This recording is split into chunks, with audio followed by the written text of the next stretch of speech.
Assalamualaikum warahmatullahi wabarakatuh.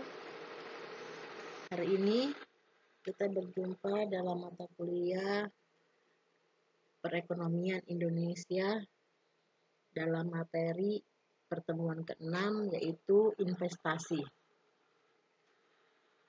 Terlebih dahulu kita membahas definisi dari investasi.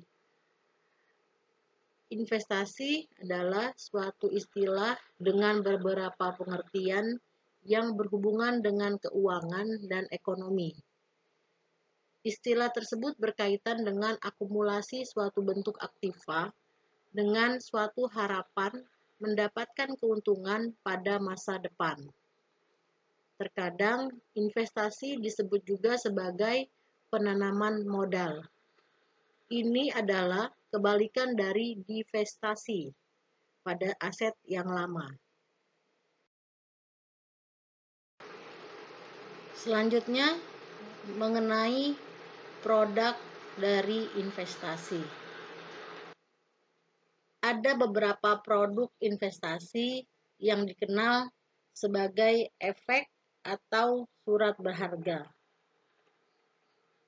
Definisi efek adalah suatu instrumen bentuk kepemilikan yang dapat dipindah tangankan dalam bentuk surat berharga, saham atau obligasi, bukti hutang, bunga atau partisipasi dalam suatu perjanjian kolektif.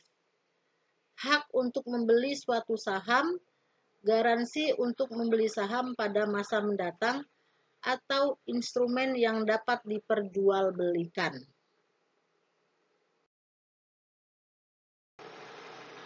Selanjutnya yaitu kita membahas mengenai bentuk-bentuk dari investasi. Yang pertama yaitu investasi tanah.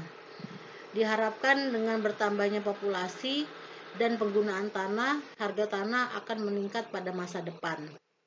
Yang kedua yaitu investasi pendidikan.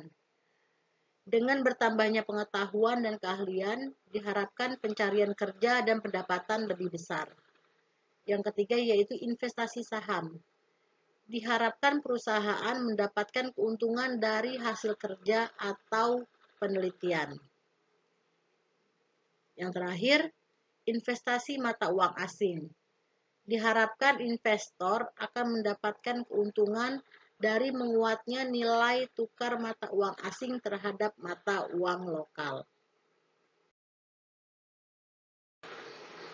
Selanjutnya, apa sih resiko dari investasi? Selain dapat menambah penghasilan seseorang, investasi juga membawa risiko keuangan jika investasi tersebut gagal. Kegagalan investasi disebabkan oleh banyak hal, diantaranya adalah faktor keamanan, baik dari bencana alam atau diakibatkan faktor manusia, atau ketertiban hukum. Selanjutnya, apa sih alasan kenapa investasi itu penting? Ada 4 alasan. Yang pertama yaitu inflasi adalah salah satu tantangan yang bisa dihadapi dengan investasi. Dimanapun di setiap negara yang ada di dunia ini, laju inflasi merupakan sebuah keniscayaan, apalagi di negara berkembang seperti Indonesia. Inflasi tidak bisa kita hindari. Dilihat dari definisinya, inflasi dalam ilmu ekonomi adalah proses meningkatnya harga-harga secara umum dan terus-menerus berkaitan dengan mekanisme pasar. Pada umumnya, jika ada pergerakan ekonomi, ada kenaikan daya beli masyarakat, maka akan terjadilah inflasi. Alasan yang kedua yaitu cita-cita. Setiap orang tentu memiliki keinginan yang berbeda-beda di masa depannya. Dengan pekerjaan dan besaran penghasilan masing-masing. Rencana jangka panjang disusun. Untuk mencapainya, ada yang mengandalkan uang pensiun atau hanya dengan tabungan rutin. Cara itu bisa saja ditempuh, tetapi ingat ada inflasi di situ. Kita harus berupaya agar tabungan yang kita kumpulkan nilainya tumbuh dan tidak kalah cepat daripada laju inflasi. Alasan yang ketiga mengapa investasi itu penting yaitu pengendalian diri. Dengan penghasilan, kita semakin dihadapkan pada pola hidup konsumtif. Contohnya, jalan-jalan ke pusat perbelanjaan, nongkrong, dan makan di tempat nyaman dan cozy. Selalu update kepemilikan gadget, gonta-ganti kendaraan, dan lain sebagainya. Memang semua itu tidak ada salahnya untuk dilakukan, tetapi bila berlebihan bisa mengganggu kondisi keuangan kita. Dengan tekad investasi demi masa depan, kita bisa membatasi diri hingga tidak larut dalam pola hidup yang mungkin bisa saja menyengsarakan kita di masa mendatang. Rutin berinvestasi akan membantu mendisiplinkan diri, terutama dalam hal mengatur keuangan. Alasan yang terakhir yaitu mengembangkan kekayaan atau aset sebagai jaminan masa depan. Dalam hati kita menginginkan yang terbaik untuk keluarga. Kita ingin menyiapkan sesuatu, bahkan banyak hal untuk diwariskan, atau sekedar menyiapkan biaya pendidikan anak yang terus mengalami kenaikan. Akan tetapi, mengingat inflasi dan rintangan lainnya, perlu dipikirkan produk investasi apa yang bisa mendukung untuk mengembangkan aset yang kita miliki itu agar kelak semakin berkembang dan bisa mencukupi kebutuhan masa depan.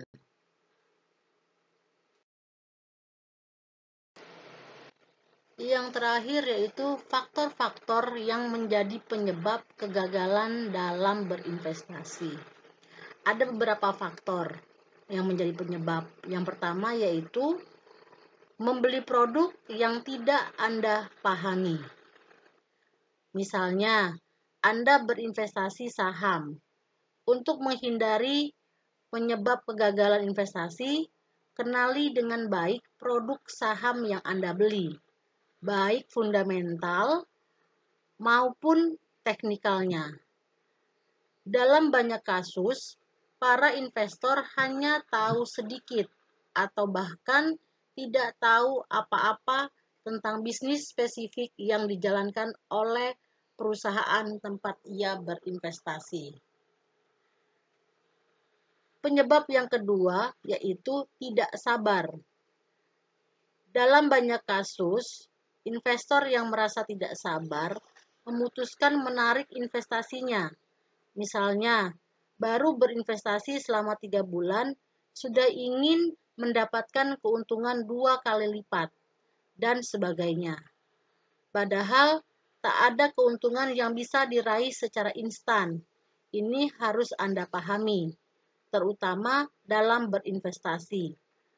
Apapun jenis investasi yang Anda tanamkan, baik bisnis real, saham, reksadana, obligasi, maupun investasi lainnya, Anda harus sabar untuk mendapatkan hasil yang diharapkan. Yang ketiga yaitu latah mengikuti tren.